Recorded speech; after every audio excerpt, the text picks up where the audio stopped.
السلام علیکم ورحمۃ اللہ وبرکاتہ۔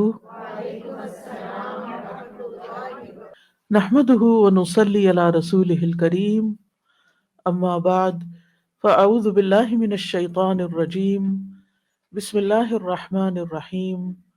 رب اشرح لي صدری ويسر لي امری واحلل عقدۃ من لسانی یفقہوا قولی۔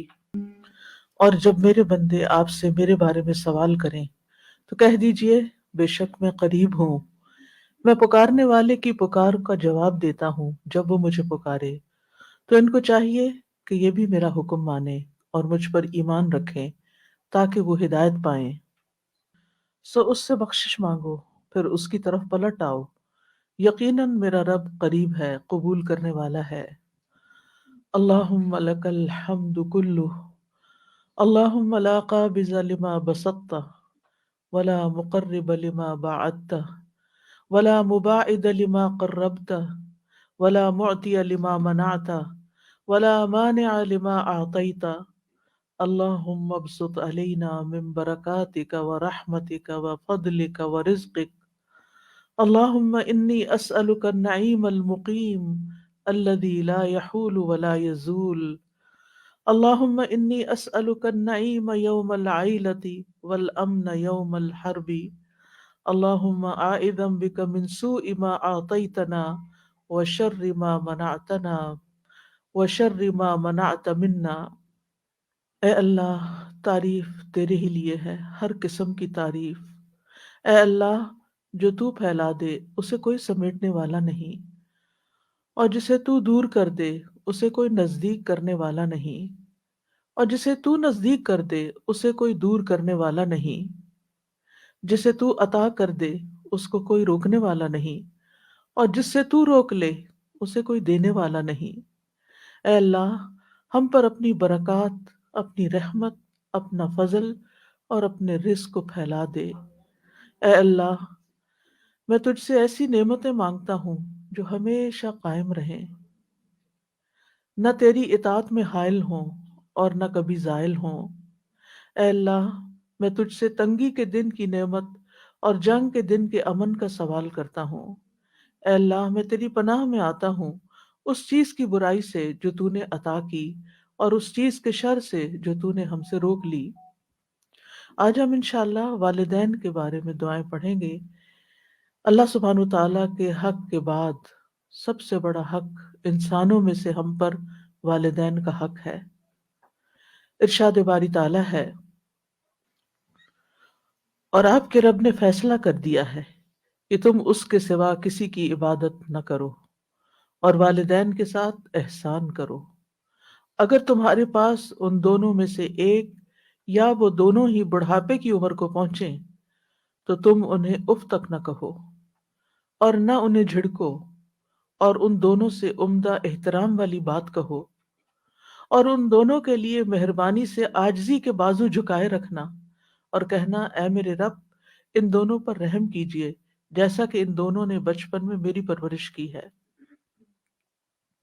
وَقَضَىٰ رَبُّكَ، تیرے رب نے فیصلہ کر دیا۔ قضا جب اللہ سبحانہ تعالیٰ کی طرف سے ہو، فیصلہ جب اللہ کا ہو تو وہ قطعی فیصلہ ہوتا ہے، وہ بدلا نہیں جاتا۔ گویا اللہ تعالیٰ نے قطعی حکم دے دیا، فیصلہ کر دیا، کس بات کا؟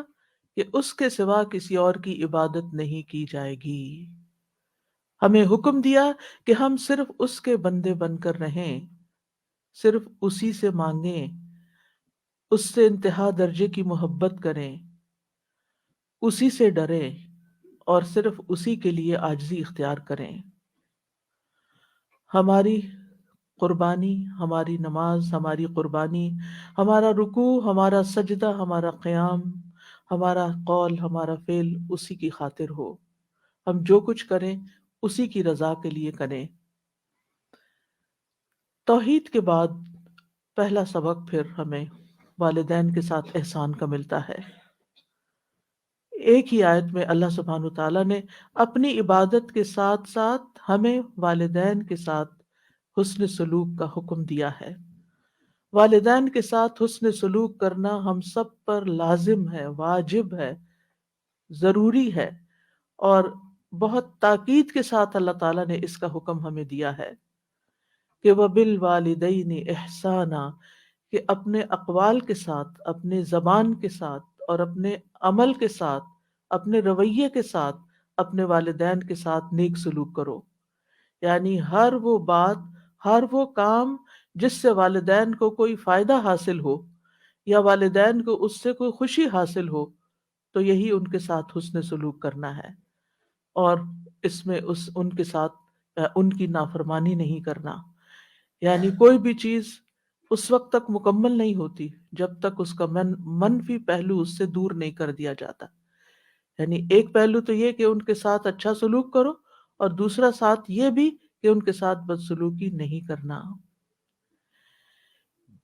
امام ابن الجوزی رحمہ اللہ کہتے ہیں کہ والدین کے ساتھ حسن سلوک اس طرح ہوگا کہ جس چیز کا وہ حکم دیں اس میں ان کی اطاعت کی جائے گی جب تک کہ وہ کام حرام یا ممنوع نہ ہو. ان کے حکم کو نفلی اعمال پر مقدم کیا جائے گا. یعنی آپ اپنے نفل چھوڑ سکتے ہیں ان کی ضرورت پوری کرنے کے لیے. والدین جس کام سے روک دیں اس سے رکا جائے، ان پر خرچ کیا جائے. یعنی اپنا ذاتی کمایا ہوا مال ان پہ لگایا جائے، ان کی خواہشات کو پورا کیا جائے، ان کی خدمت میں انتہائی زور لگا دیا جائے. یعنی اپنی جی جان سے ان کی خدمت کی جائے، اپنے ہاتھ پاؤں سے بھی. ان کے لیے ادب اختیار کیا جائے، مینرفل ہوں. ان کی ہیبت اپنے دل میں رکھی جائے، لہذا اولاد ان کے سامنے اپنی آواز اونچی نہ کرے اور ان کو پوری آنکھیں کھول کے نہ دیکھے. یعنی جس کو کہتے ہیں نا آنکھیں دکھانا، ان کو اپنی آنکھیں نہ دکھائے. ان کو ان کے نام کے ساتھ نہ پکارے، ان کے پیچھے چلے، اور ان سے جو بھی کوئی ایسا کام سرزد ہو جو اولاد کو ناپسند ہو، جو غیر معقول ہو، تو اس پر اولاد صبر کرے، لیکن ان کے ساتھ بدتمیزی اور بد اخلاقی کا برتاؤ نہ کرے. پھر فرمایا اما یبلغن عندک الکبر، اگر ان میں سے تمہارے پاس کوئی بڑھاپے کی عمر کو پہنچ جائے. یعنی پہلے تم والدین کے پاس تھے، تم ان کے محتاج تھے، اب بڑھاپے اور کمزوری کی وجہ سے وہ تمہارے پاس آ گئے اور وہ تمہارے محتاج ہو گئے، تمہارے ضرورت مند ہو گئے. تو ایسی صورت میں جب وہ تمہارے پاس رہتے ہیں تو پھر کیا نہ کرو، فلا تقل لہما اف، ان سے اف تک مت کہو. اف سے مراد ہر وہ کلام ہے جو سخت ہو، سختی سے بات کرنا، یا قبیح ہو، ناپسندیدہ ہو، برا ہو. اصل میں اف ہر گندی اور قابل نفرت چیز کو کہتے ہیں. گندی اور قابل نفرت چیز اف. عربوں میں اف اور تف، اف ناخنوں کی میل کو کہتے ہیں، اور تف وہ حقیر چیز جو زمین سے آپ اٹھاتے ہیں، یعنی بالکل بیکار سی. تو والدین کے لیے اف اور تف کا لفظ استعمال نہیں کر سکتے. تو محاورے میں کسی بری چیز سے اظہار نفرت کے لیے اف کا لفظ بولا جاتا ہے. یہ ایسا کلمہ ہے جس میں بیزاری اور اکتاہٹ پائی جاتی. اف یعنی انسان اپنی بیزاری دکھاتا ہے اور اکتاہٹ دکھاتا ہے، تو ایسا کرنا منع ہے. یعنی اکتاہٹ کا ہلکا سا کلمہ جس میں 2 حرف ہیں، اف، وہ بھی نہ کہو. کہاں یہ کہ بڑے بڑے سینٹینسز اور بڑی بڑی سپیچز ان کے سامنے کر ڈالو کہ جس میں سخت الفاظ سے ان کے ساتھ تم بات کر رہے ہو. وَلَا تَنْهَرْهُمَا، اور ان کو جھڑکو بھی نہیں. نہر کہتے ہیں سختی سے جھڑکنے کو، یعنی ان کو ڈانٹ نہیں سکتے. یعنی کسی ایسے کام میں ان کے ساتھ ڈانٹ کے بات مت کرو جو تمہیں پسند نہیں. نہ دل میں بیزاری آئے، نہ زبان سے بیزاری کا اظہار ہو، اور نہ ہی رویے میں بیزاری ہو. اف دل کی بیزاری کا زبان سے کلمہ ادا کرنا ہے، اور تنہر کا مطلب یہ ہے کہ ڈانٹ ڈپٹ کرنا. تو ایک طرف حکم کیا دیا گیا کہ احسان کرو، اور دوسری طرف یہ کہ احسان کرتے ہوئے، نیکی کرتے ہوئے جب تھک جاؤ یا کوئی ایسی بات والدین کی طرف سے تمہارے سامنے آ رہی ہے جس سے تم بیزار ہوتے ہو، تو اس بیزاری کا اظہار بھی نہ کرو. نہ زبان سے اور نہ رویے سے، بلکہ ہمیشہ سعادت مند اولاد کی طرح ان سے معاملہ کرو۔ وَقُلْ لَهُمَا قَوْلًا كَرِيمًا، اور ان کے ساتھ بہت اچھی بات کرو، سب سے زیادہ نرم، دھیمی، جس میں ادب ہو، حیا ہو، وقار ہو، یعنی رسپیکٹ فل مینر میں ان کے ساتھ بات کرو، عزت کے ساتھ بات کرو۔ مجاہد کہتے ہیں کہ تم ان کا نام نہ پکارو، یعنی ان کا نام نہ لو، بلکہ اگر کبھی ذکر کرنا ہو تو ان کی کنیت سے، یا اگر سامنے بلا رہے ہیں تو اے ابا جان یا اے امی جان، یا جو بھی کسی معاشرے یا کلچر میں رائج ہے، وہ لفظ جس میں ادب اور احترام موجود ہو۔ اسی طرح ایک قول یہ ہے قولاً کریمہ سے، کہ جس طرح بچپن میں وہ تمہارے پیشاب پخانہ کو صاف کرتے وقت کوئی کراہت محسوس نہیں کرتے تھے، تمہارے پیمپر چینج کرتے، اور ایک وقت تھا جب پیمپرز بھی نہیں ہوتے تھے، بچے کپڑے بھی خراب کر دیتے تھے، اور بھی طرح طرح سے اپنی غلاظت پھیلا دیتے تھے، تو والدین بغیر کسی نفرت کے اور بغیر منہ بنائے اور بغیر کسی بیزاری کا اظہار کیے تمہاری ساری نجاست دھوتے رہے، صاف ستھرا کرتے رہے تمہیں، بلکہ محبت سے پیش آتے رہے۔ اب تم بھی ان سے وہی سلوک کرو، کہ اگر تمہیں اب ان کی کوئی نجاست صاف کرنی پڑے، انہیں نہلانا پڑے، یا ان کے رال صاف کرنے پڑے، یا ان کے جسم سے نکلنے والی کسی اور گندگی کو صاف کرنا پڑے، تو اس میں بیزاری کا اظہار نہ کرو، بلکہ ان کا جو کام بھی کرو محبت کے ساتھ کرو۔ پھر فرمایا وَاخْفِضْ لَهُمَا جَنَاحَ الذُّلِّ مِنَ الرَّحْمَةِ، کہ ان کے لیے رحمت کے ساتھ عاجزی کے پر جھکا لو۔ ایک مطلب یہ ہے کہ جس طرح جناح کہتے ہیں پرندے کے پر کو، یا اس کا جو بازو ہوتا ہے اس کے لیے استعمال ہوتا ہے۔ آپ نے دیکھا ہوگا کہ مرغی جب کوئی خطرہ محسوس کرتی ہے تو وہ اپنے پروں کو کیا کرتی ہے، پھیلا دیتی ہے، اور اپنے بچوں کو اپنے پروں کے نیچے کر کے چھپا لیتی ہے۔ یہ ہے جناح الذل، یعنی اس میں کیا کرتی ہے، پر تو ویسے اوپر ہوتا ہے نا، تو پھر جو پھیلا کے تو اس کو نیچے لے جاتی ہے، جھکا دیتی ہے اپنے پر۔ تو تم بھی اسی طرح ان کو پروٹیکٹ کرو، یعنی جب پرندہ اپنے بچوں کی حفاظت کے لیے پروں کو سمیٹتا ہے اور نیچے کرتا ہے، جھکاتا ہے، تو تم بھی اسی طرح ان کے آگے جھکو، ان کے ساتھ اچھا معاملہ کرو، شفقت کا معاملہ، اور ان کی اسی طرح کفالت کرو جیسے انہوں نے تمہاری کفالت کی جب تم چھوٹے تھے۔ اور دوسرا عمومی معنی یہی ہے کہ جب بھی ان سے بات کرو، معاملہ کرو، تو عاجزی اور انکساری کے ساتھ کرو۔ آپ نے دیکھا ہوگا کہ پرندہ جب اڑنا چاہتا ہے، بلند ہونا چاہتا ہے، تو پھر بھی وہ اپنے پر پھیلاتا ہے، اور جب نیچے اترتا ہے تو پروں کو نیچے کر لیتا ہے۔ تو یعنی ماں باپ کے سامنے اونچے نہ ہو بلکہ نیچے رہو، یعنی بازو پست رکھو، تواضع اور عاجزی کے ساتھ ان کے سامنے بیٹھو، بات کرو۔ اور اس میں اس بات کی طرف بھی اشارہ ہے کہ جس قدر کوئی اپنے والدین کے لیے عاجزی اختیار کرے گا، اللہ تعالیٰ اس کو اتنی ہی بلندی عطا کرے گا۔ وَقُلْ رَبِّ ارْحَمْهُمَا، اور آپ کہیے کہ اے میرے رب ان دونوں پہ رحم فرما۔ رحمت کے لفظ میں دین اور دنیا کی تمام برکات شامل ہیں، دین اور دنیا کی ساری برکتیں شامل ہیں۔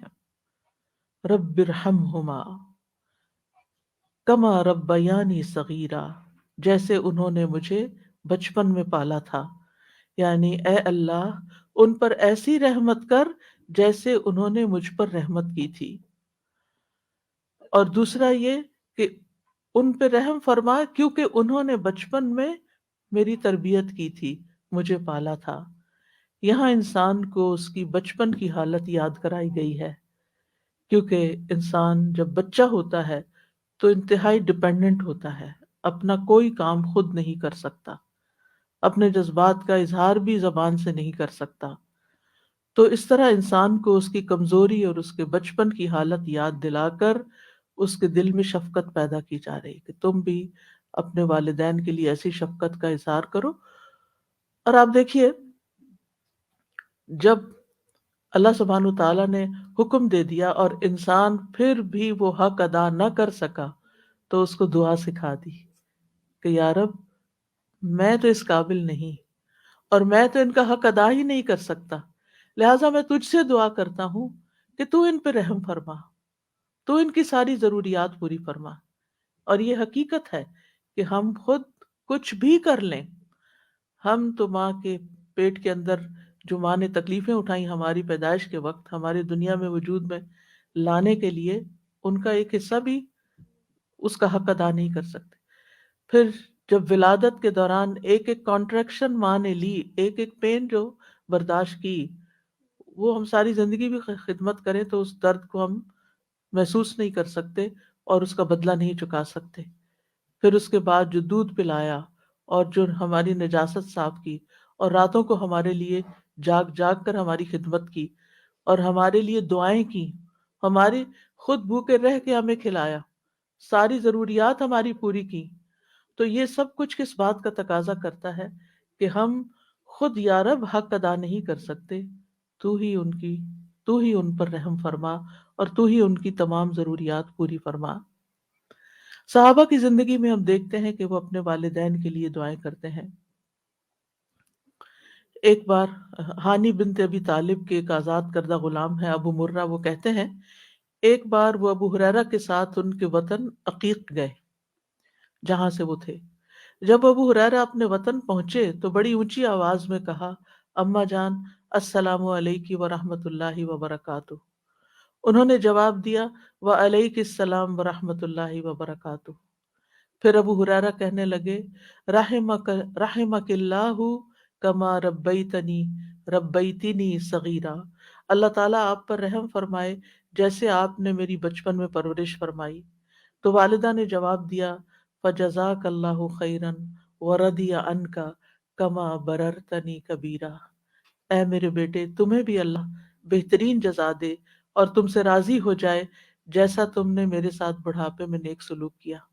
یعنی جب اولاد والدین کو دعائیں دیتی ہے تو والدین اس سے بڑھ کر دعائیں دیتے ہیں۔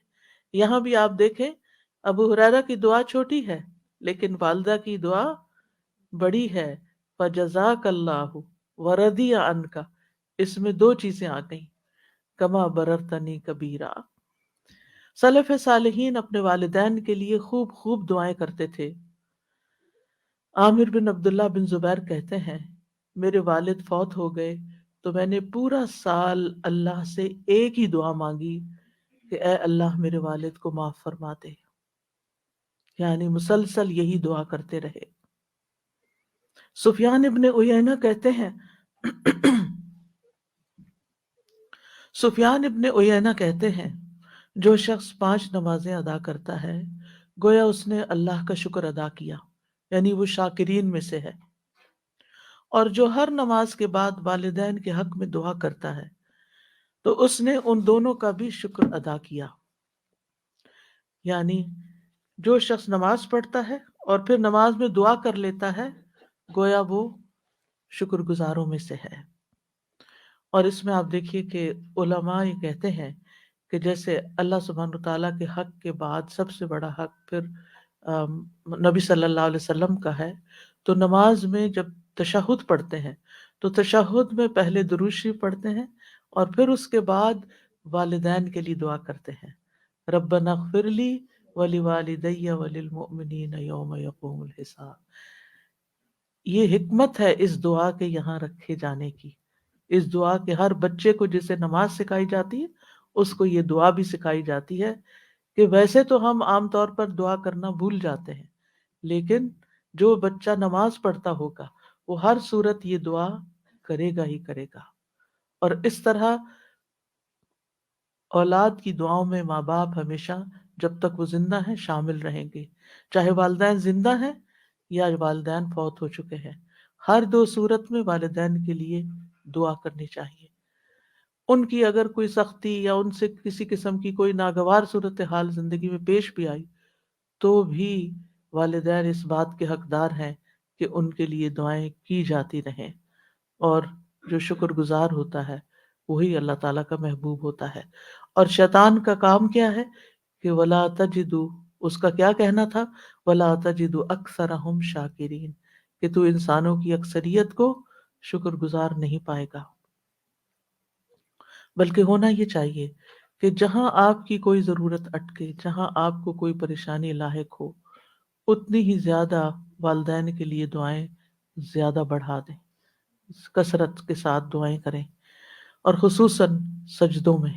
یعنی آپ باندھ لیں کہ کس وقت آپ نے لازماً یہ دعا پڑھنی ہے، کیونکہ یہاں پر حکم دیا گیا وَقُلْ رَبِّ ارْحَمْهُمَا كَمَا رَبَّيَانِي صَغِيرًا، کہ یہ کہتے رہیے کہ اے رب ان پہ رحم فرما جیسے انہوں نے مجھے بچپن میں پالا۔ لہذا بہتر یہی ہے کہ نماز میں سجدے میں تسبیحات پڑھنے کے بعد یہ دعا کم از کم ایک دفعہ تو ایک سجدے میں ضرور ہی ہو، اگر زیادہ ہو تو اور بھی اچھا، کیونکہ ان احسنتم احسنتم لانفسکم، اگر تم نے احسان کیا تو اپنے ہی فائدے کے لیے کیا۔ اور پھر آپ دیکھیے کہ جو شخص والدین کے لیے دعا نہ کرے وہ محروم ہے۔ بعض صحابہ کہتے ہیں والدین کے لیے دعا نہ مانگنا اولاد کی زندگی کو تنگ کر دیتا ہے۔ بعض اوقات بچوں کی جاب نہیں لگتی، بعض اوقات ان کی شادی نہیں ہوتی، بعض اوقات ان کو اور طرح طرح کی مشکلات پیش آتی ہیں۔ ان کو یہی نصیحت کرنی چاہیے، ان کو یہی سبق سکھانا چاہیے کہ وہ اپنے والدین کے ساتھ حسن سلوک کریں۔ وہ ان کے ساتھ اچھے ہوں گے تو اللہ سبحانہ تعالیٰ ان پر مہربانی کرے گا۔ یہ مشکلات کے حل کے لیے، پرابلمز کو دور کرنے کے لیے، غم اور دکھ اور ڈپریشن کا علاج ہے کہ انسان زیادہ سے زیادہ والدین کے ساتھ احسان کا سلوک کرے۔ بلکہ جب کسی بھی انسان کے ساتھ احسان کرے تو سوچے کیا میں نے اپنے والدین کے لیے بھی کچھ کیا۔ اب دیکھیے کہ بعض اوقات ہم اپنے دوستوں کو، رشتہ داروں کو، اوروں کو کتنے بڑے بڑے گفٹ دے دیتے ہیں، لیکن ہم اپنے ماں باپ کی طرف سے صدقہ کرنا بھول جاتے ہیں۔ خاص طور پر رمضان میں آپ دیکھیے کہ ہم جہاں اپنی طرف سے، اپنے بال بچوں کی طرف سے، کسی کی طرف سے بھی کچھ کریں تو ماں باپ کو نہ بھولیں، ان کی طرف سے سب سے پہلے کریں، کیونکہ اللہ سبحانہ تعالیٰ نے اپنے حق کے بعد والدین کا ذکر کیا ہے۔ سورۃ النساء میں آتا ہے وَاعْبُدُوا اللَّهَ وَلَا تُشْرِكُوا بِهِ شَيْئًا وَبِالْوَالِدَيْنِ إِحْسَانًا، اور اللہ کی عبادت کرو اور اس کے ساتھ کسی چیز کو شریک نہ بناؤ، اور اپنے ماں باپ کے ساتھ حسن سلوک کرو۔ سورۃ البقرہ میں آتا ہے وَإِذْ أَخَذْنَا مِيثَاقَ بَنِي إِسْرَائِيلَ لَا تَعْبُدُونَ إِلَّا اللَّهَ وَبِالْوَالِدَيْنِ إِحْسَانًا، اور وہ وقت یاد کرو جب ہم نے بنی اسرائیل سے پختہ عہد لیا تھا، پکا وعدہ لیا تھا اس بات پر کہ تم اللہ کے سوا کسی کی عبادت نہ کرنا اور والدین کے ساتھ احسان کرنا۔ اللہ سبحانہ وتعالیٰ اپنے شکر کے بعد والدین کے شکر کا حکم دیتے ہیں۔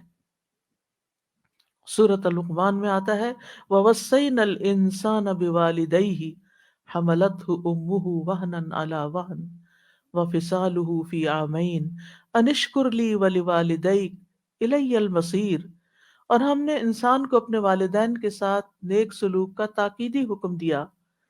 اس کی ماں نے اسے کمزوری پر کمزوری سہتے ہوئے، یعنی جب اپنے پیٹ میں اسے اٹھائے رکھا، یعنی پریگننسی کے دوران صحت مند سے صحت مند ماں کسی نہ کسی طرح ضرور متاثر ہوتی ہے اور اس کے اوپر کمزوری کے پیچز آتے ہیں، اور 2 سال اس کے دودھ چھڑانے میں لگے، یعنی اپنی ہڈیوں کی کیلشیم تمہارے اندر ٹرانسفر کر دی۔ اسی لیے یہ حکم دیا کہ میرا شکر ادا کرو اور اپنے والدین کا بھی، آخر میرے ہی پاس لوٹ کر آنا ہے، واپس تو میرے پاس آنا ہے، پھر میں تمہیں بتاؤں گا کہ تم کیا کر کے آئے ہو۔ تو انشکر لی ولی والدئی کا، اور والدین میں سے بھی پھر یاد رکھیے ماں کا حق زیادہ ہے، کیونکہ ماں بچے کے لیے تکلیفیں زیادہ اٹھاتی ہے۔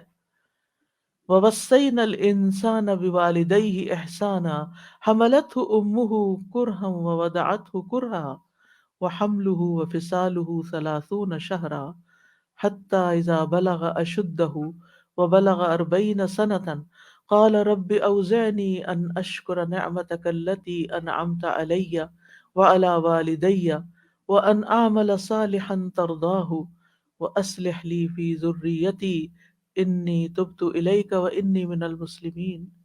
اور ہم نے انسان کو اس کے ماں باپ کے ساتھ نیکی کرنے کی تاکید کی۔ اس کی ماں نے اسے ناگواری کی حالت میں اٹھائے رکھا، یعنی پریگننسی کا عرصہ جو ہے وہ کوئی خوشگواری کا نہیں ہوتا، اس میں طرح طرح کی اٹھتے بیٹھتے چلتے پھرتے کھاتے پیتے لیٹتے جاگتے ہر حال میں عورت کو کوئی نہ کوئی تکلیف لاحق ہو رہی ہوتی ہے، اور اسے ناگواری کی حالت میں جنا، یعنی جنم دینے کی جو تکلیفیں تھی وہ اپنی جگہ، اور اس کے حمل اور اس کے دودھ چھڑانے میں 30 مہینے لگ گئے،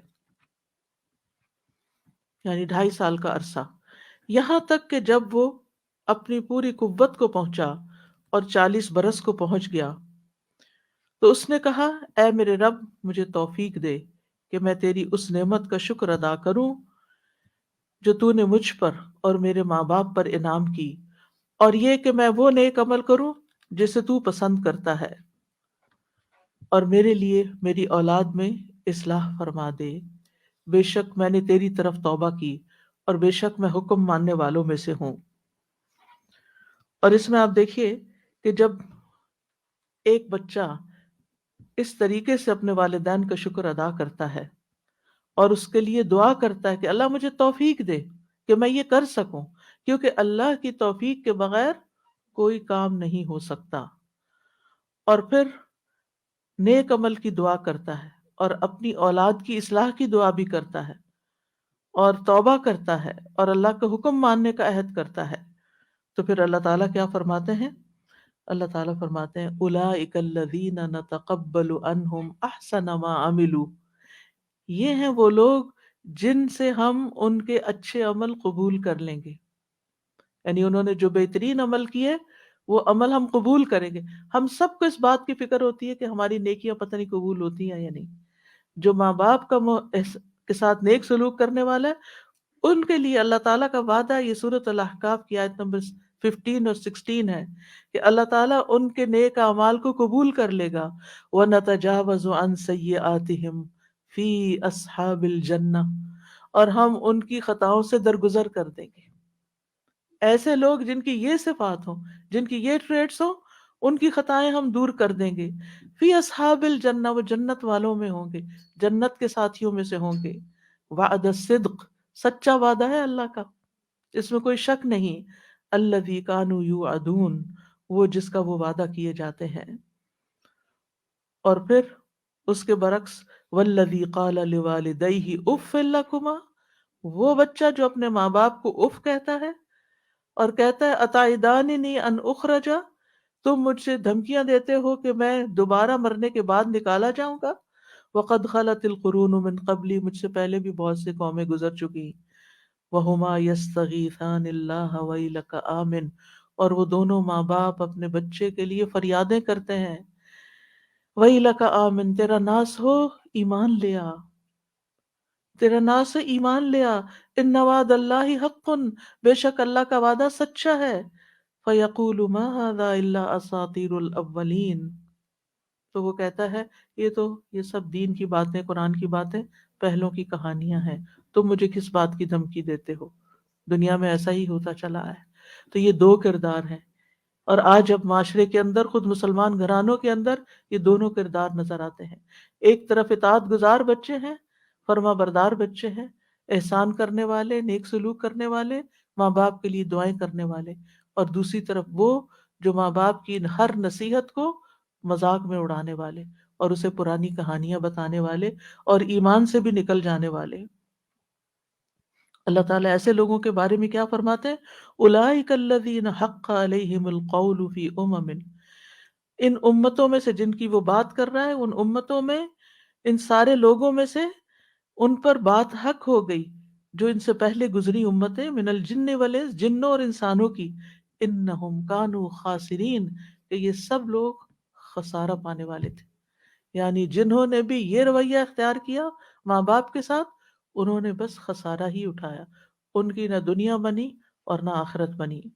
یہاں پر ہم دیکھتے ہیں کہ خصوصاً چونکہ ماں کا ذکر ہے تو اس پر حدیث میں آتا ہے، رسول اللہ صلی اللہ علیہ وسلم نے فرمایا، بے شک اللہ تمہیں تمہاری ماؤں کے ساتھ حسن سلوک کی وصیت فرماتا ہے، پھر تمہیں تمہاری ماؤں کے بارے میں وصیت فرماتا ہے، پھر تمہیں تمہارے باپوں کے بارے میں وصیت کرتا ہے، پھر تمہیں قریب سے قریب تر کے بارے میں وصیت کرتا ہے، اس کے بعد باقی رشتہ داروں کا اور باقی لوگوں کا حق آتا ہے۔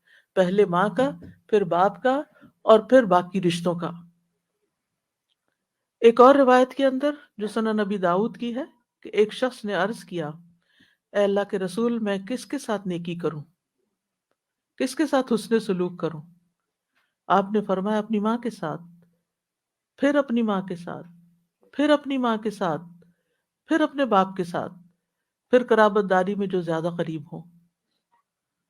تو واضح طور پر بتا دیا گیا کہ انسان کے حسن سلوک کا سب سے زیادہ مستحق کون ہے۔ جب انسانوں کے ساتھ نیکی کرنے کا خیال آئے تو سب سے پہلے والدین کو یاد کریں، ان کے ساتھ احسان کریں۔ انبیاء علیہ السلام اپنے والدین کے ساتھ کیا سلوک کرتے تھے؟ حضرت یحییٰ کے بارے میں آتا ہے، یا یحییٰ خذ الکتاب بقوہ وآتیناہ الحکم صبیا وحنانا من لدنا وزکاۃ وکان تقیا وبرا بوالدیہ ولم یکن جبارا عصیا۔ یہ اللہ سبحانہ وتعالیٰ کی تعریف ہے یحییٰ علیہ السلام کے بارے میں۔ اللہ تعالیٰ نے ان کو حکم دیا، اے یحییٰ کتاب پر مضبوطی سے عمل پیرا ہو جاؤ، اور ہم نے اسے بچپن میں ہی قوت فیصلہ عطا کر دی تھی۔ ہم نے اسے اپنی مہربانی سے نرم دل اور پاک سیرت بنایا، اور وہ پرہیزگار تھا، وہ اپنے والدین سے ہمیشہ اچھا سلوک کرتا۔ ان کے والدین کتنی عمر کے تھے؟ بہت بزرگ۔ حضرت زکریا علیہ السلام انتہائی بوڑھے ہو گئے تھے، اور والدہ بھی بہت بوڑھی تھی جب وہ پیدا ہوئے۔ تو آپ سوچئے کہ ایک بچہ جس نے پیدا ہوتا ہی بوڑھے والدین دیکھے، اس کے لیے تو زندگی کی وہ بہاریں گزر گئی نا جو والدین کی جوانی کی ہوتی۔ تو پھر بھی وہ اپنے والدین کے اس بڑھاپے پر پریشان نہیں ہے، وہ ہمیشہ اپنے والدین سے اچھا سلوک کرتے اور کسی وقت بھی جابر اور نافرمان نہ ہوئے۔ وَلَمْ يَكُنْ جَبَّارًا عَصِيًّا، کبھی نافرمانی نہیں کی۔ ہم میں سے کون کہہ سکتا ہے کہ ہم نے اپنے ماں باپ کی کوئی بات نہیں ٹالی؟ مانی کون سی، اور کتنی ٹالی، کتنی کتنی کا انکار کر دیا۔ عیسیٰ علیہ السلام کی صفت میں آتا ہے وَبَرًّا بِوَالِدَتِي وَلَمْ يَجْعَلْنِي جَبَّارًا شَقِيًّا، اور میں اپنی والدہ سے بہتر سلوک کرتا رہوں اور اس نے مجھے جابر اور بدبخت نہیں بنایا۔ یاد رکھیے ماں کے ساتھ نیکی جہاد سے زیادہ اہم ہے۔ معاویہ بن جاہمہ کہتے ہیں، میں رسول اللہ صلی اللہ علیہ وسلم کی خدمت میں حاضر ہو کر عرض کیا، میں نے، اے اللہ کے رسول، میں آپ کے ساتھ مل کر جہاد کرنا چاہتا ہوں۔ ابتغی بذالک وجہ اللہ والدار الآخرہ، اس سے میرا مقصد اللہ کا چہرہ ہے اور آخرت کا گھر ہے۔ رسول اللہ صلی اللہ علیہ وسلم نے فرمایا، تیرا بھلا ہو، کیا تیری ماں زندہ ہے؟ میں نے کہا جی ہاں۔ آپ نے فرمایا واپس جا کر اس کی خدمت کر۔ پھر میں نے دوسری طرف سے آ کر عرض کیا، اے اللہ کے رسول، میں آپ کے ساتھ مل کر جہاد کرنا چاہتا ہوں۔ ابتغی بذالک وجہ اللہ والدار الآخرہ۔ آپ نے فرمایا تیرا بھلا ہو، کیا تیری ماں زندہ ہے؟ میں نے کہا جی ہاں۔ اے اللہ کے رسول، آپ نے فرمایا واپس جا کے ان کی خدمت کرو۔ تیسری دفعہ پھر ایسا ہی ہوا تو آپ نے تیسری دفعہ بھی ان کو یہی حکم دیا، اور اس کے ساتھ مزید یہ کہا، وَيْحَكَ إِلْزَمْ رِجْلَهَا فَثَمَّ الْجَنَّةُ، تیرا بھلا ہو، اس کے قدموں میں پڑا رہو، اس کے قدموں میں پڑے رہو، جنت وہی ہے۔ جنت چاہیے نا، نیکی چاہیے، تو جاؤ ان کی خدمت کرو۔ والدین سے حسن سلوک سب سے افضل عمل ہے۔ رسول اللہ صلی اللہ علیہ وسلم سے پوچھا گیا سب سے افضل عمل کیا ہے؟ آپ نے فرمایا وقت پہ نماز پڑھنا اور والدین کے ساتھ نیک سلوک کرنا، پھر اللہ کے راستے میں جہاد کرنا۔ یہ ہے ترتیب نیک اعمال کی۔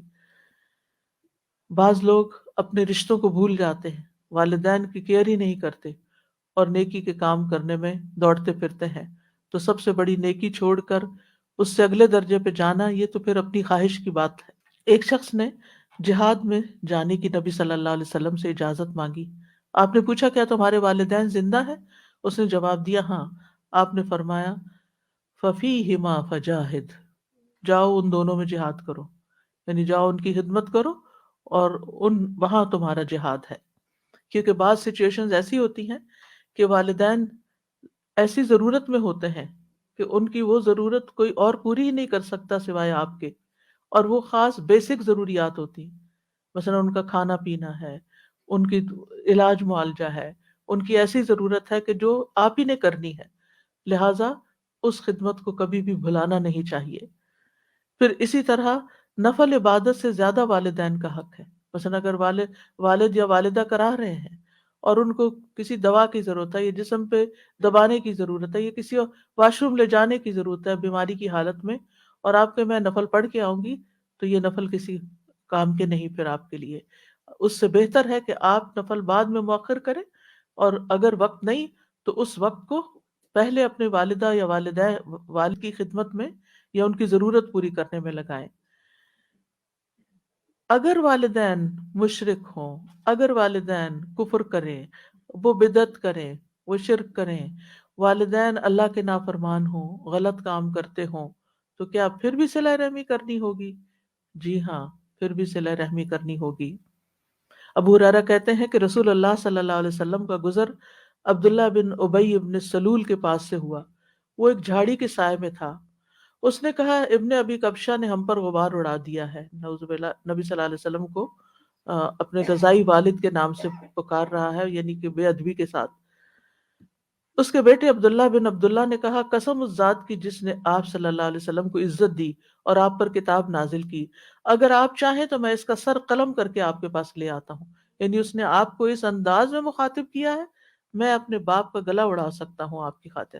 آپ نے فرمایا، نہیں، بلکہ تو اپنے باپ سے نیکی کر اور حسن صحبت سے پیش آ۔ کون تھا عبداللہ بن ابی؟ جو منافقوں کا سردار تھا، ہر موقع پر نبی صلی اللہ علیہ وسلم کو تکلیف دیتا تھا۔ تو کیا آپ اس بات کا فائدہ نہیں اٹھا سکتے کہ اولاد ہی کہہ رہی ہے اس دشمن سے جان چھڑاؤ اور اس کے ٹھکانے لگواؤ اس کو؟ لیکن نہیں، اس والد کے ساتھ بھی آپ نے حسن سلوک کا حکم دیا، کیونکہ بہت سے بچے جو دین پڑھ جاتے ہیں ماں باپ سے ملنا جلنا چھوڑ دیتے ہیں، یہ کہہ کر کہ نہیں، ان کے طور طریقے جو ہیں وہ اسلامی نہیں ہیں، وہ بچوں پہ غلط انفلوئنس کرتے ہیں۔ ٹھیک ہے، آپ احتیاط ضرور کریں، لیکن ان کی ضروریات بھی پوری کریں، اور ان کو اگر کسی بھی خدمت کی ضرورت ہے تو وہ خدمت بھی کریں۔ مشرک والدین کے ساتھ بھی صلہ رحمی کا حکم ہے۔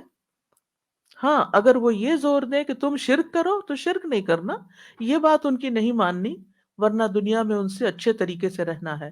وَإِن جَاهَدَاكَ عَلَىٰ أَن تُشْرِكَ بِي مَا لَيْسَ لَكَ بِهِ عِلْمٌ فَلَا تُطِعْهُمَا وَصَاحِبْهُمَا فِي الدُّنْيَا مَعْرُوفًا۔ حضرت اسماء کہتی ہیں، میری والدہ جو مشرکہ تھیں میرے پاس آئیں۔ میں نے رسول اللہ صلی اللہ علیہ وسلم سے پوچھا کہ وہ میرے پاس کچھ مالی تعاون کی امید سے آئی ہیں، ان کو کچھ ضرورت ہے، کیا میں اپنی والدہ کے ساتھ صلہ رحمی کر سکتی ہوں؟ یعنی وہ شرک پر ہیں لیکن مجھ سے کچھ پیسے چاہتی ہیں۔ آپ نے فرمایا، ہاں، اپنی والدہ کے ساتھ صلہ رحمی کرو۔ یہاں سے ایک اور نقطہ بھی نکلتا ہے کہ بعض اوقات عورت اپنے ذاتی مال میں سے اگر ماں باپ کو کچھ دینا چاہتی ہے تو شوہر صاحب اعتراض کر دیتے ہیں کہ تم ان کو کچھ نہیں دے سکتی، تم ان کو کال نہیں کر سکتی، تم ان کو سلام دعا نہیں کر سکتی۔ یہ انتہائی قطع رحمی کی انتہائی بدترین صورت ہے کہ بیوی کو روک دیا جائے کہ ماں باپ کو سلام بھی نہ کرے، بیوی کو روک دیا جائے کہ وہ ان پہ خرچ بھی نہ کرے اگر اس کا اپنا ذاتی مال ہے۔ ٹھیک ہے، اگر شوہر کا مال ہے تو شوہر سے پوچھنا ہوگا، لیکن اگر اس کا اپنا ذاتی مال ہے، کوئی ذاتی چیز ہے، کوئی اس کے کپڑے ہیں، جیولری ہے، کوئی کیش ہے، وہ اپنی والدہ کو دینا چاہتی ہے، تو اس کو اسلام نے کھلی اجازت دی ہے کہ وہ ان کو دے سکتی۔ یہاں آپ دیکھیں، نبی صلی اللہ علیہ وسلم حضرت اسماء کو حکم دے رہے ہیں، اجازت دے رہے ہیں کہ وہ اپنی مشرک والدہ کے ساتھ حسن سلوک کریں، ان کو مال دیں۔ تو پھر مسلم والدین کتنے مستحق ہوں گے؟ اور پھر اگر کسی بھی وجہ سے عورت ہو یا مرد، یہاں حضرت اسماء ایک عورت ہیں اور وہ اپنے والدہ کو دینا چاہتی ہیں تو ان کو اجازت دی گئی۔ اس لیے مرد حضرات کو ایسی پابندیاں نہیں لگانی چاہیے کہ جس میں وہ قطع رحمی کروائیں اور خود بھی گناہ گار ہوں اور بیوی کو بھی گناہ گار کریں، کیونکہ والدین کے حقوق کا بدلہ کبھی بھی چکایا نہیں جا سکتا، چند سکوں کے ساتھ نہیں چکایا جا سکتا، تھوڑا سا مال دے کے نہیں چکایا جا سکتا۔ ابو ہریرہ کہتے ہیں، رسول اللہ صلی اللہ علیہ وسلم نے فرمایا، بیٹا اپنے والد کے احسانات کا بدلہ نہیں چکا سکتا سوائے اس کے کہ وہ اسے غلام پائے، پھر اسے خرید کر آزاد کر دے، یعنی پھر والد کا بدلہ ہو سکتا ہے۔ والدین سے حسن سلوک کا فائدہ ہمیں خود ہی کو پہنچتا ہے۔ اور اس میں سب سے پہلی چیز تو گناہوں کی بخشش ہے، جیسے سورۃ الاحقاف کی آیت نمبر 15 سے 18 تک میں نے آپ کے سامنے رکھی کہ جو لوگ اپنے والدین کے ساتھ حسن سلوک کرتے ہیں، ہم ان کے اچھے عمل قبول کر لیتے ہیں اور ان کی برائیوں سے درگزر کرتے ہیں، جنت جنت والوں میں سے ان کو کر دیتے ہیں سچے وعدے کے مطابق جو ان سے کیا جاتا ہے۔ پھر عمر میں برکت اور رزق میں اضافہ ہوتا ہے۔ کون نہیں چاہتا کہ اس کی عمر میں برکت ہو یا رزق میں اضافہ ہو؟ ہر ایک چاہتا ہے۔ لہٰذا اگر کوئی یہ چاہتا ہے کہ اس کا بزنس فلرش کرے، اس کی جاب اچھی ہو جائے، اس کے انویسٹمنٹس میں زیادہ یعنی کہ انکم ہو، تو اس کو چاہیے کہ ماں باپ کے ساتھ حسن سلوک کرے، ان کا دل راضی کرے، ان کی بات مانے، ان کو خوش کرے۔ نبی صلی اللہ علیہ وسلم نے فرمایا جس شخص کو یہ بات پسند ہو کہ اس کی عمر میں برکت اور رزق میں اضافہ ہو جائے، یہاں اضافہ ان یزاد لہ فی رزقی، رزق زیادہ ہو جائے، اسے چاہیے کہ اپنے والدین کے ساتھ نیکی کرے اور ان کے ساتھ صلہ رحمی کیا کرے، یعنی ان کے ساتھ تعلق قائم رکھے، رشتہ جوڑ کر رکھے۔ پھر یہ ہے کہ والدین کی خدمت کا ایک اور فائدہ کیا ہے کہ والدین کے قدموں کے نیچے جنت ہے۔ والدین سے حسن سلوک جنت میں داخلے کا باعث ہے۔ حضرت عائشہ کہتی ہیں کہ رسول اللہ صلی اللہ علیہ وسلم نے فرمایا میں جنت میں داخل ہوا تو وہاں قرآن کی تلاوت کی آواز سنائی دی۔ میں نے پوچھا یہ کون ہے؟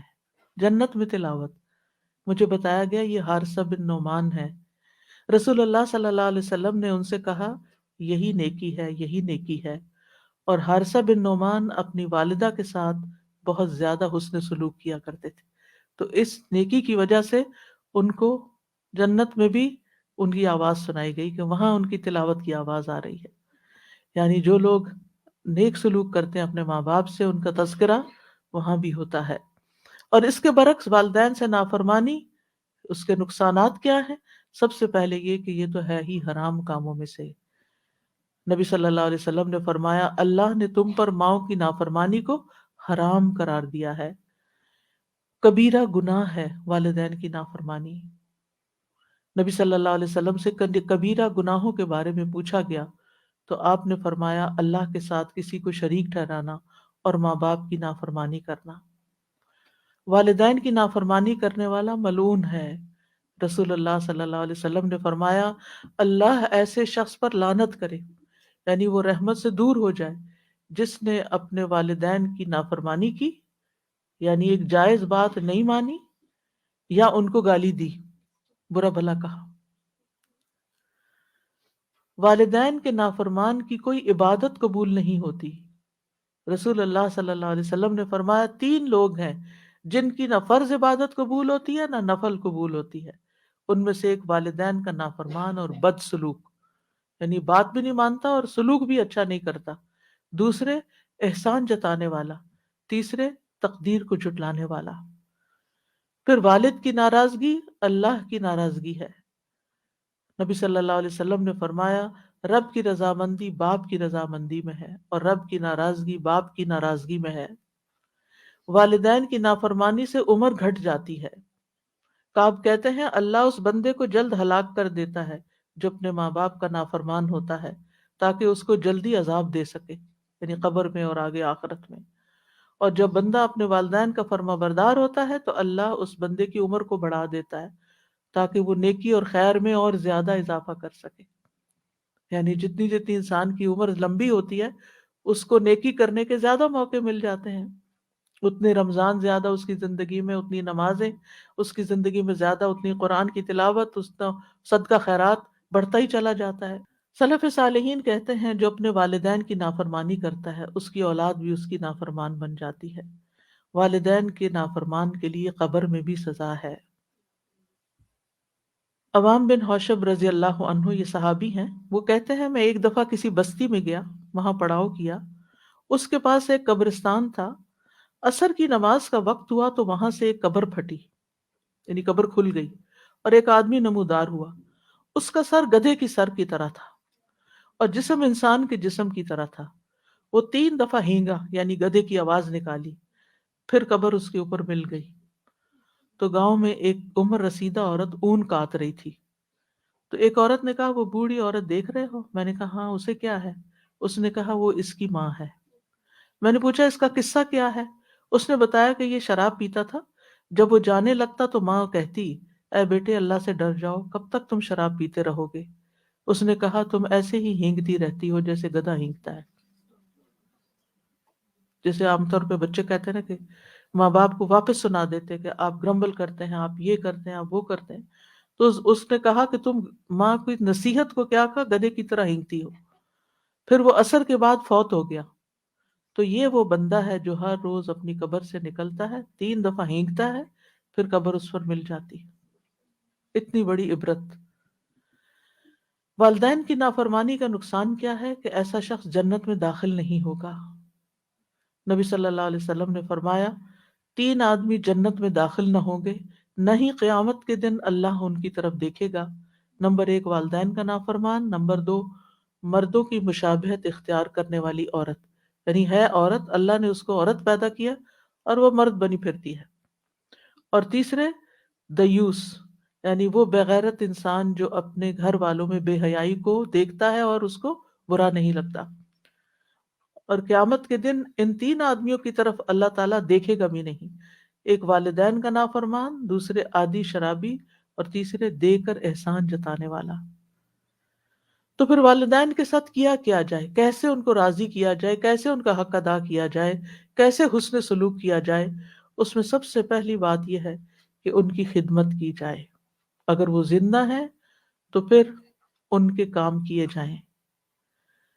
جائز، پھر دوسری بات یہ کہ جائز کاموں میں ان کی اطاعت کی جائے اور نافرمانی نہ کی جائے. ہاں اگر کوئی ناجائز بات وہ کہتے ہیں تو وہ نہ مانی جائے. پھر یہ کہ ایسے کام کیے جائیں کہ والدین کے دل سے دعائیں نکلیں. نبی صلی اللہ علیہ وسلم نے فرمایا 3 قسم کے لوگوں کی دعائیں قبول ہوتی ہیں اور ان کی قبولیت پہ کوئی شک نہیں. ان میں سے ایک والد کی دعا جو وہ اپنی اولاد کے لیے کرتا ہے، اور وہ کب کرے گا؟ جب اس کا دل خوش ہوگا اولاد کی طرف سے. پھر اور والدین کو رلانے سے باز رہنا چاہیے، یعنی ماں باپ کو رونے نہیں دینا چاہیے. کوئی ایسی بات، کوئی ایسا کام، کوئی ایسا طریقہ نہیں اختیار کرنا چاہیے کہ ماں باپ رونا شروع کر دیں. ایک آدمی رسول اللہ صلی اللہ علیہ وسلم کی خدمت میں حاضر ہوا اور کہنے لگا میں ہجرت پر آپ سے بیعت کرنے آیا ہوں اور اپنے والدین کو روتا ہوا چھوڑ کے آیا. وہ تو یہ بتا رہا تھا نا کہ میں اتنے بڑا کام کیا. آپ نے فرمایا واپس جاؤ، جیسے تم نے انہیں رلایا اسی طرح انہیں ہنساؤ.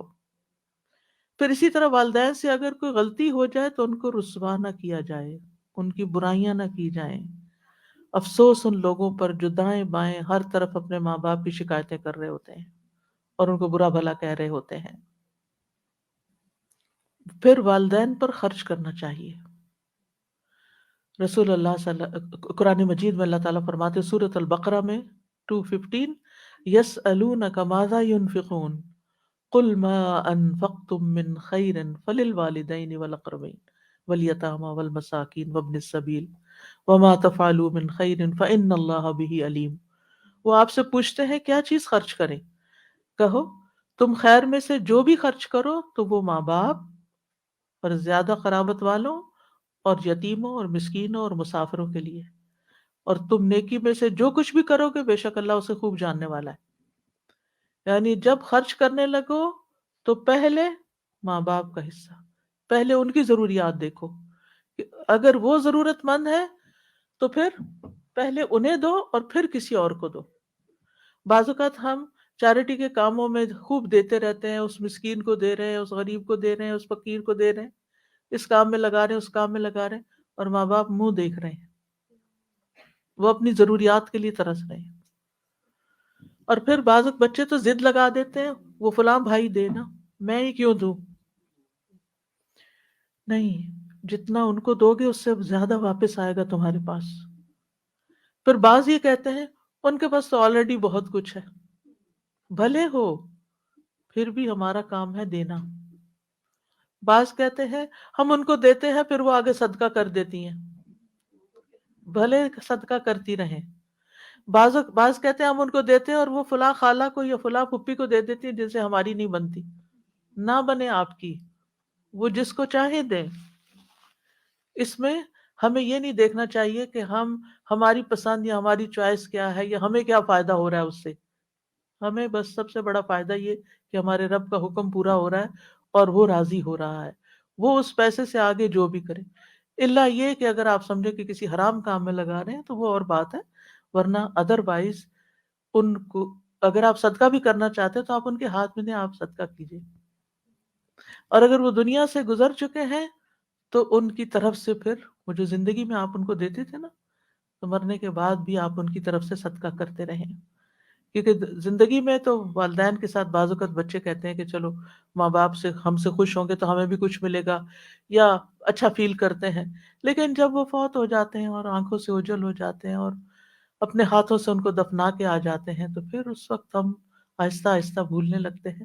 نہیں، ان کو تب بھی نہیں بھولنا اور ان کی طرف سے صدقہ خیرات کرتے رہنا ہے۔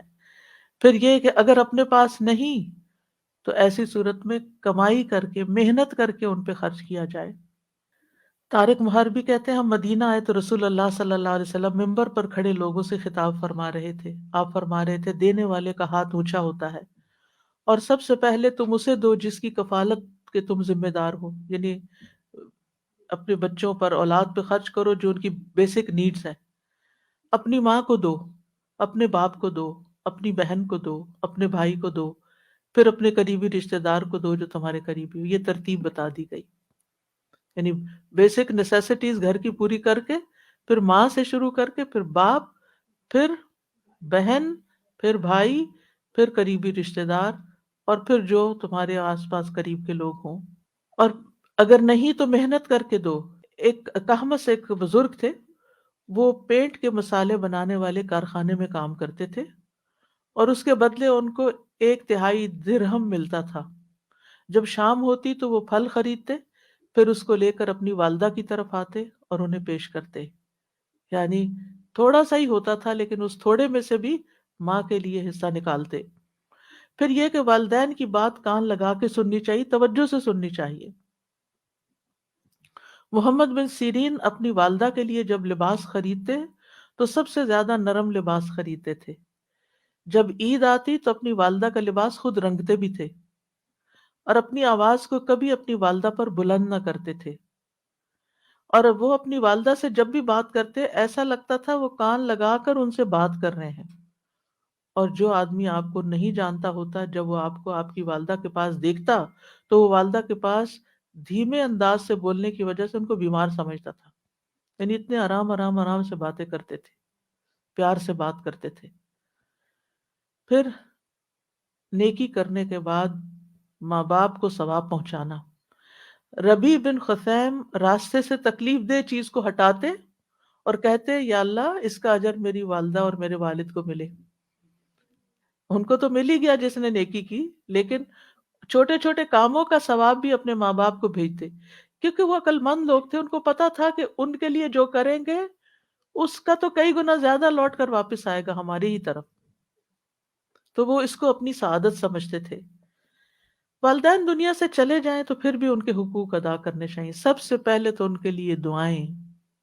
رسول اللہ صلی اللہ علیہ وسلم نے فرمایا مرنے کے بعد انسان کے اعمال کا سلسلہ منقطع ہو جاتا ہے سوائے 3 چیزوں کے جن کا ثواب میت کو پہنچتا رہتا ہے: صدقہ جاریہ کہ جو انسان اپنی زندگی میں خود اپنے ہاتھ سے اپنا مال کسی صدقہ جاریہ کے پروجیکٹ میں لگا جائے، جب تک وہ پروجیکٹ چلتا رہتا ہے آپ کو ثواب پہنچتا رہے گا۔ دوسرا، لوگوں کو فائدہ دینے والا علم جس سے لوگوں کی زندگی میں کوئی تبدیلی آئے، ان کی زندگی آسان ہو۔ تیسرے، نیک اولاد جو اس کے لیے دعا کرتی ہے، یعنی سب سے بڑا حق مرنے کے بعد کیا ہے کہ ماں باپ کے لیے دعائیں کرتے رہیں، خصوصاً ان کے گناہوں کی بخشش، استغفار۔ رسول اللہ صلی اللہ علیہ وسلم نے فرمایا بے شک اللہ عز و جل جنت میں ایک نیک آدمی کے درجے کو بلند کرتا ہے تو پوچھتا ہے اے میرے رب میرے درجات کہاں سے آئے؟ تو اللہ تعالیٰ فرماتا ہے تیرے حق میں اللہ تعالیٰ فرماتا ہے تیرے حق میں تیری اولاد کے استغفار کی برکت سے، یعنی آگے ان کے درجے بڑھتے رہتے ہیں۔ ان کی طرف سے صدقہ کیا جائے۔ ایک آدمی نے عرض کیا میرے والد فوت ہو گئے اور انہوں نے مال چھوڑا لیکن وصیت نہیں کی، اگر میں ان کی طرف سے صدقہ کروں تو ان کے گناہ معاف ہو جائیں گے؟ آپ نے فرمایا ہاں۔ ایک اور آدمی نبی صلی اللہ علیہ وسلم کے پاس آیا، عرض کیا یا رسول اللہ صلی اللہ علیہ وسلم، میری والدہ بغیر وصیت کیے اچانک فوت ہو گئی ہیں، اور میرا گمان ہے کہ اگر وہ بات کرتی تو صدقہ کرتی، تو اگر میں ان کی طرف سے صدقہ کروں تو کیا ان کو اجر ملے گا؟ آپ نے فرمایا ہاں، اور والدین کی طرف سے پانی پلانے کا صدقہ خاص طور پر، اور خصوصاً اگر کسی ویسینٹی میں اس کی بہت ضرورت ہو، لیکن اگر آلریڈی پانی، کینیڈا میں تو سب سے زیادہ پانی ہے، تو اگر کہیں پانی ہے تو پھر کسی اور اچھے پروجیکٹ میں ان کی طرف سے لگانا چاہیے۔ ایک شخص نے عرض کیا اللہ کے رسول میرے والدہ فوت ہو گئی ہیں، کیا میں ان کی طرف سے صدقہ کر سکتا ہوں؟ آپ صلی اللہ علیہ وسلم نے فرمایا ہاں۔ میں نے عرض کیا زیادہ افضل کیا بات ہے؟ آپ نے فرمایا پانی پلانا۔ ان کی طرف سے روزوں کی قضا ادا کرنا، یعنی اگر وہ ایسی بیماری میں فوت ہوئے ہیں کہ روزے نہیں رکھ سکے تو پھر ان کی وفات کے بعد ان کے روزے پورے کیے جائیں، روزے رکھ کے۔ ان کی طرف سے حج کرنا، ایک خاتون نے حج کی نظر مانی لیکن کر نہ سکی، انتقال ہو گیا، تو بیٹی نے نبی صلی اللہ علیہ وسلم کی خدمت میں آ کر پوچھا کیا میں ان کی طرف سے حج کر دوں؟ آپ نے فرمایا ہاں، تم ان کی طرف سے حج کر سکتی ہو، تو اس کو حج بدل کہتے ہیں۔ فرمایا کیا تمہاری ماں پہ قرض ہوتا تو تم ادا نہ کرتی؟ تو اللہ کا حق بھی ادا کرو، کیونکہ اللہ کا حق اس زیادہ حقدار ہے کہ اس کا قرض ادا کیا جائے۔ تو یہ اس سے بھی آپ دیکھ سکتے ہیں کہ قرضہ بھی ادا کرنا چاہیے اگر ماں باپ چھوڑ کر فوت ہوئے ہیں۔ ان کی نظر پوری کرنا، سعد بن عبادہ نبی صلی اللہ علیہ وسلم کے پاس حاضر ہوئے اور عرض کیا میری والدہ فوت ہو گئی ہیں، ان کے ذمے ایک نظر تھی، انہوں نے نظر مانی ہوئی تھی جسے وہ پورا نہیں کر سکی۔ آپ نے فرمایا تم ان کی طرف سے پورا کر دو، یعنی اولاد کو ماں باپ کے وعدے، نظر اور ان تمام چیزوں کو بھی پورا کرنا چاہیے۔ والدین کے دوستوں کے ساتھ نیکی کرنی چاہیے، یعنی اگر اپنے والدین حیات نہیں تو سوچئے کہ کون کون ایسے لوگ ہیں جو آپ کے ماں باپ کے بہت قریبی دوست تھے، اگر وہ زندہ ہیں تو رمضان ہے ان کا حال چال پوچھئے، پھر عید آئے گی تو عید کی مبارک بھیجیے، ضرورت مند ہیں تو کچھ پیسے بھجوا دیجیے گفٹ کے طور پر، یعنی کسی بھی طرح سے آپ ان کی خبر لے سکتے ہیں۔ نبی صلی اللہ علیہ وسلم نے فرمایا نیکیوں میں سب سے بڑی نیکی آدمی کا اپنے باپ کی وفات کے بعد اس کے دوستوں سے اچھا سلوک کرنا ہے۔ تو والدین کے لیے دعاؤں میں سب سے پہلے وہی دعا رب ارحمہما کما ربیانی صغیرا، رب ارحمہما کما ربیانی صغیرا، رب ارحمہما کما ربیانی صغیرا۔ رب ارحمهما كما ربياني صغيرا۔ پھر ربنا اغفر لی ولوالدی وللمؤمنین یوم یقوم الحساب، اے ہمارے رب مجھے اور میرے والدین اور تمام مومنوں کو اس دن معاف فرما دینا جب حساب لیا جائے گا۔ ربنا اغفر ربنا اغفر لي ولوالدي وللمؤمنين يوم يقوم الحساب۔ اس دعا سے ہمیں دعا کی ترتیب بھی پتہ چلتی ہے کہ دعا مانگنے والا سب سے پہلے اپنے لیے دعا کرے، پھر اپنے والدین کے لیے کرے، پھر اپنی اولاد کے لیے کرے، کیونکہ عام طور پر ہم جب اولاد والے ہو جاتے ہیں تو ماں باپ کو عموماً اگنور کر دیتے ہیں، ان کو بھول جاتے ہیں یا ان کی خیر خبر نہیں لیتے، تو اور پھر دعاؤں میں بھی یاد نہیں رکھتے۔ بچہ بیمار ہے اس کے لیے دعا کر رہے ہیں، کوئی پاس نہیں ہو رہا امتحان کے لیے اسٹرگل کر رہا ہے اس کے لیے دعا کریں، جاب نہیں ہے بچے کے لیے دعا کریں، شادی نہیں، بچے بچے بچے، ہر وقت بچے، اور ماں باپ اس میں اگنور ہو جاتے ہیں۔ اگر وہ زندہ ہو اور گھر میں ہو تو بھی وہ منہ دیکھتے رہتے ہیں، کب یہ بچوں سے فارغ ہوگی تو مجھے بھی کوئی کھانا پانی پوچھے گی، یعنی عموماً ترتیب یہی ہے۔ اور اگر ماں باپ بوڑھے ہو جائیں تو پھر اس بات میں بھی لوگوں کو پریشانی لگ جاتی ہے کہ اب ہمارے اوپر ذمہ داری آ رہی ہے، اب ہمیں یہ دیکھنے پڑیں گے۔ تو ان چیزوں کو اپنی سعادت سمجھنا چاہیے کہ شاید ہماری بخشش کا سبب بن گیا ہے، اور کرنا تو ہوتا ہی ہے، خوش دلی سے کریں، محبت سے کریں تو اجر و ثواب بھی کتنے گنا زیادہ ہو جائے گا۔ اور پھر آپ دیکھیے کہ دعاؤں میں ایک رحم کی دعا ہے اور دوسرے بخشش کی، یعنی قرآن کی ان دونوں آیتوں سے یہ پتہ چلتا ہے کہ ترتیب کیا ہے، رحمت کی دعا اور بخشش کی دعا. یہ خاص طور پر یاد رکھنا ہے، کیونکہ بخشش پر ہی دنیا اور آخرت کی کامیابی کا انحصار ہے. استغفار سے ان کے دنیا کے مسائل بھی حل ہوتے ہیں. یعنی جب ہم والدین زندہ ہیں اور ان کے لیے بخشش مانگتے ہیں تو کیا ہوگا؟ ان کی دنیاوی مشکلات بھی آسان ہوں گی، اور اگر فوت ہو گئے ہیں پھر تو بہت ہی زیادہ ضرورت ہے. اور ان کے درجات، اور اگر ان کے گناہ معاف ہو چکے آپ کی دعاؤں سے اور ابھی بھی آپ بخشش مانگے جا رہے ہیں تو اب کیا ہوگا؟ درجات بلند ہونا شروع ہو جائیں گے.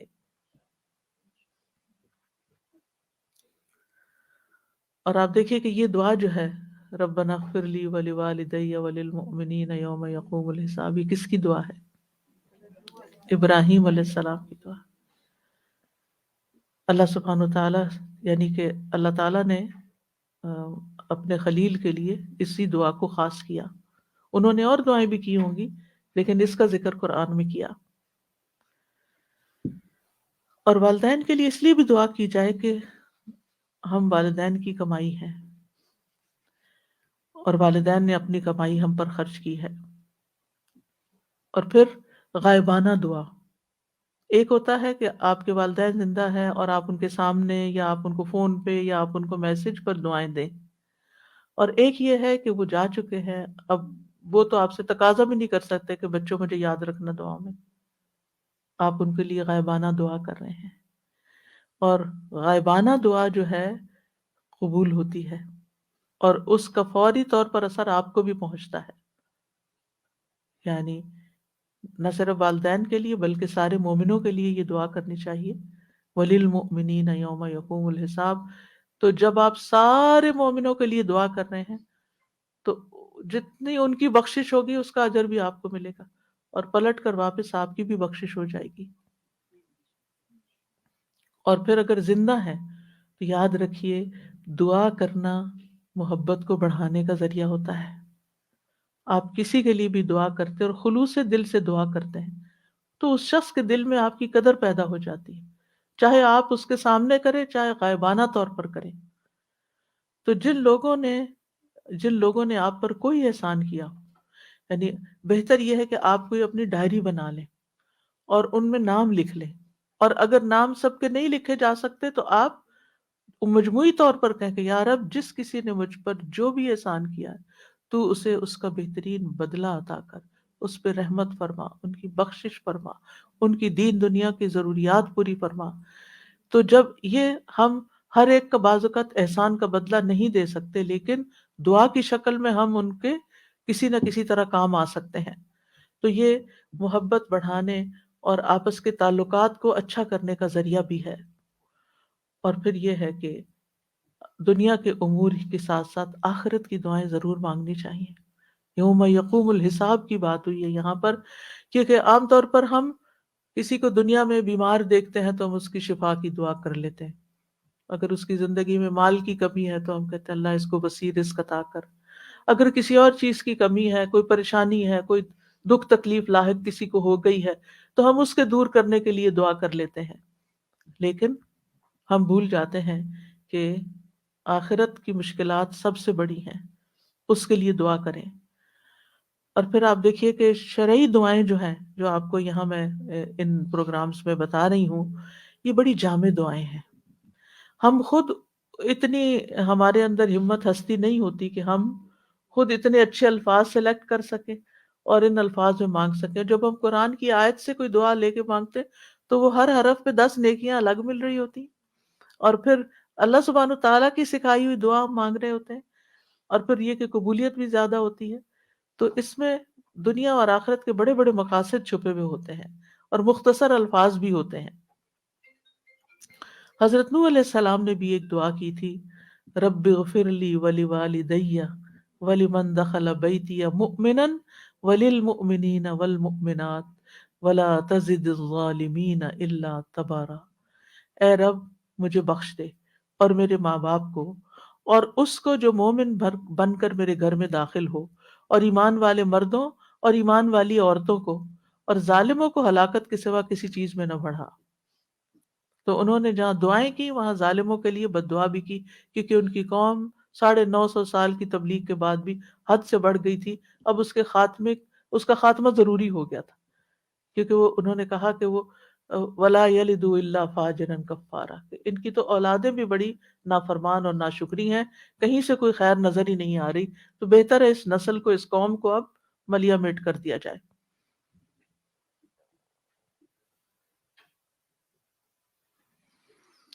پھر ہے سورۃ النمل میں حضرت سلیمان علیہ السلام کی دعا، رب اوزعنی ان اشکر نعمتک التی انعمت علی وعلی والدی وان اعمل صالحا ترضاہ وادخلنی برحمتک فی عبادک الصالحین۔ اے میرے رب مجھے توفیق دے کہ میں تیری اس نعمت کا شکر ادا کر سکوں جو تو نے مجھے اور میرے والدین کو عطا کی، اور اس بات کی بھی کہ میں ایسے اچھے عمل کروں جو تجھے پسند ہوں، اور اپنی رحمت سے مجھے اپنے صالح بندوں میں داخل فرما۔ رب أوزعني أن أشكر نعمتك التي أنعمت علي وعلى والدي وأن أعمل صالحا ترضاه وأدخلني برحمتك في عبادك الصالحين۔ آمین۔ اے رب مجھے توفیق دے۔ آپ کو معلوم ہے کہ یہ دعا سلیمان علیہ السلام نے اس وقت کی تھی جب چیونٹیاں چیونٹیوں کی ملکہ یہ کہہ رہی تھی کہ چیونٹیوں اپنے بلوں میں داخل ہو جاؤ۔ سورۃ النمل میں آتا ہے یہاں تک کہ جب وہ چیونٹیوں کی وادی میں آئے تو ایک چیونٹی کہنے لگی، اے چیونٹیوں اپنے گھروں میں داخل ہو جاؤ، سلیمان اور اس کے لشکر تمہیں کچل نہ ڈالیں اور وہ اس کا شعور بھی نہ رکھتے ہوں۔ تو اس کی بات سے ہنستے ہوئے مسکرا دیے سلیمان علیہ السلام اور کہنے لگے، اے میرے رب مجھے توفیق دے کہ میں تیری ان نعمتوں کا شکر ادا کروں جو تو نے مجھ پر کی اور میرے والدین پر انعام کی، کیونکہ ان کے والد داؤد علیہ السلام تھے، ان پر بھی اللہ نے بڑے احسان کیے تھے، اور یہ کہ میں وہ نیک عمل کروں جس سے تو راضی ہو جائے۔ کتنی خوبصورت دعا ہے، اللہ ایسی نیکی کی توفیق دے دے کہ جس سے تو خوش ہو جائے، کیونکہ ایک مومن کی سب سے بڑی تمنا، طلب اور تڑپ یہ ہوتی ہے کہ میرا رب مجھ سے راضی ہو جائے۔ تو اللہ مجھے وہ کام سکھا دے، وہ رستہ بتا دے کہ جس سے میں تجھے راضی کر سکوں، اور مجھے اپنی رحمت کے ساتھ اپنے نیک بندوں میں شامل کرے، کیونکہ نیک بندوں کے ساتھ انسان جب رہتا ہے تو نیک بندوں پہ جو رحمتیں آتی ہیں وہ ہم پر بھی آتی ہیں۔ نیک بندوں کے صحبت میں جب انسان ہوتا ہے تو ان سے کوئی نیکی کا سبق ہی لیتا ہے۔ نیک مجلس میں جب انسان بیٹھ کر جاتا ہے تو اللہ تعالیٰ ان سب کو بخش دیتا ہے، جیسے وہ حدیث سیارہ ہے نا کہ جب کچھ فرشتے جو ہیں وہ گلیوں بازاروں میں گھومتے رہتے ہیں، پھر جب لوگ ایک جگہ کسی جگہ پر بیٹھ کر مل کر اللہ کو یاد کرتے ہیں تو پھر اس وقت ان کی فرشتے جب مجلس ختم ہوتی ہے تو اللہ تعالیٰ کے پاس پہنچتے ہیں، تو اللہ تعالیٰ پوچھتے ہیں کہ یہ کیا مانگ رہے تھے اور کس چیز سے پناہ مانگ رہے تھے، اور اس وقت فرشتے کہتے ہیں وہ ایک شخص ایسے ہی آ کے وہاں بیٹھ گیا تھا، تو اللہ تعالیٰ کیا فرماتے ہیں کہ یہ وہ لوگ ہیں کہ جن کے ساتھ بیٹھنے والا بھی بدبخت نہیں ہوتا، نامراد نہیں ہوتا، میں نے اس کو بھی بخش دیا، اس کی بھی بخشش ہو گئی۔ لہٰذا کتنا ضروری ہے کہ ہم ان مجالس کا اہتمام کریں اور ان میں اس نیت سے بھی حاضر ہو کہ یا اللہ تو یہاں سے نکلے تو ہماری بخشش ہو چکی ہو۔ تو نیک صحبت دنیا میں بھی خوشی کا باعث ہوتی، کیونکہ نہ انہوں نے آپ کے لیے بدگمانی کرنی، نہ انہوں نے آپ کو کوئی تانے دینے، نہ انہوں نے آپ کی جا کے کہیں غیبت چگلی کرنی، اور نہ انہوں نے آپ کو کوئی دھوکہ فریب دینا، انہوں نے آپ کے ساتھ حسن سلوکی کرنا ہے، اچھا معاملہ ہی کرنا ہے، خیر خواہی کرنی ہے، آپ کو کوئی اچھی بات ہی سکھانی ہے، اور ان کی نیکی کی وجہ سے ان پہ جو رحمت آ رہی ہے اللہ تعالیٰ آپ کو بھی اس میں سے حصہ دے گا، اور ان کی جو بخشش کا وعدہ اللہ نے کیا اللہ تعالیٰ ہمیں بھی اس بخشش میں حصہ دے دے گا۔ تو اس لیے انسان کو دنیا میں بھی آخرت میں بھی ایسی صحبتوں کی تلاش ہونی چاہیے اور اس کی قدر کرنی چاہیے، اور ان کو کسی قیمت پر ہاتھ سے نہیں جانے دینا چاہیے۔ اب دیکھیے کہ یوسف علیہ السلام کو اللہ تعالیٰ نے نبوت بھی عطا کی، بادشاہت بھی عطا کی، لیکن انہوں نے کیا مانگا پھر؟ فاطر السماوات والارض انت ولی فی الدنیا والآخرہ توفنی مسلما والحقنی بالصالحین، کہ اللہ مجھے اسلام کی حالت میں فوت کرنا اور نیک لوگوں کا ساتھ دینا، الحقنی بالصالحین، تو اس لیے ہم سب کی بھی یعنی ایک انسان کو دنیا میں یہ دو چیزیں مل جائیں، نبوت اور بادشاہت، اس سے بڑی کوئی چیز دنیا میں ہے؟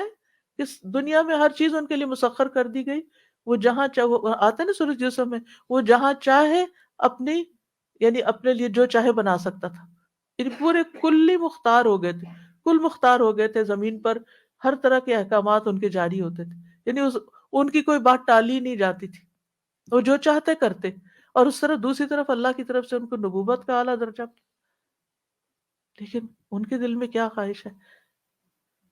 دنیا کی نہیں، الحقنی بالصالحین، کہ اللہ نیک لوگوں کا ساتھ دے۔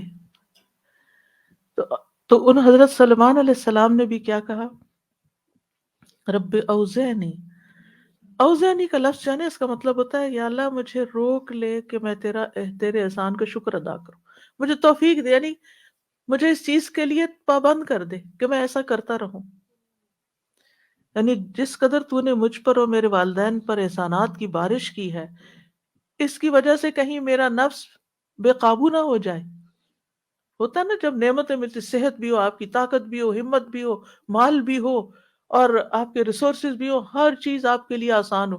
سلیمان علیہ السلام تو صرف انسانوں پہ نہیں، پرندوں، چیونٹیوں اور ہر مخلوق پر حکومت کر رہے تھے۔ اتنی بڑی حکومت تو کسی انسان کو نہیں ملی۔ تو انہوں نے یعنی جب انسان کو اتنی نعمتیں مل جائیں تو بعض اوقات انسان کا نفس آپے سے باہر ہو جاتا ہے، تو انہوں نے کہا یا رب ان نعمتوں کی فراوانی کے ساتھ تو مجھے روک لینا اور اس بات کی توفیق دینا کہ میں ان پہ تیرا شکریہ ادا کرتا رہوں، کہیں میں ان میں سے کسی چیز کے اوپر تکبر نہ کر بیٹھوں، غرور نہ آ جائے، اور میں وہی کام کرتا رہوں جو تجھے پسند ہے۔ اور پھر آپ دیکھیے کہ احسانات کو یاد کر کے دعا کر رہے ہیں، اللہ تو نے مجھ پر اتنے احسان کیے، یہ بھی دعا کا ایک کرینہ ہے کہ اللہ مجھ پہ تو نے احسان کیا، اللہ تو نے میرے والدین پہ احسان کیے، اب تو مجھے نیکی کے کاموں کی توفیق دے دے۔ ایک صحابی اپنی والدہ کے لیے دعا کیا کرتے تھے، اللہم اجعلنی من المقربین واجعل امی من الحور العین، اے اللہ مجھے مقربین میں سے بنا دے اور میری ماں کو حور العین بنا دے۔ بعض لوگ یہ سمجھتے ہیں کہ قرآن مجید میں یا حدیث میں جہاں حور العین کی بات ہوئی، اس سے مراد جنت کی حوریں ہیں، اور اس میں دنیا کی عورتیں جو ہیں وہ ان کے علاوہ کوئی اور مخلوق ہے۔ اصل میں حور العین جنتی عورتوں کی صفت بھی ہے، یعنی جو عورتیں جنت میں جائیں گی وہ یعنی انتہائی خوبصورت ہوں گی، تو یعنی جنت کی خوبصورت ترین عورتوں میں شامل کر لے۔ یعنی ایک عورت کے لیے سب سے زیادہ کس چیز کی خواہش ہوتی ہے؟ یعنی ایک عورت کی کمزوری ہے نا کہ وہ خوبصورت ہو، تو وہ اپنی والدہ کے لیے مقربین کی یعنی اپنے لیے مقرب ہونے کی دعا بھی کر رہے ہیں، اور پھر اپنی والدہ کے لیے انتہائی نیک اور خوبصورت عورتوں میں شامل ہونے کی دعا بھی کر رہے ہیں۔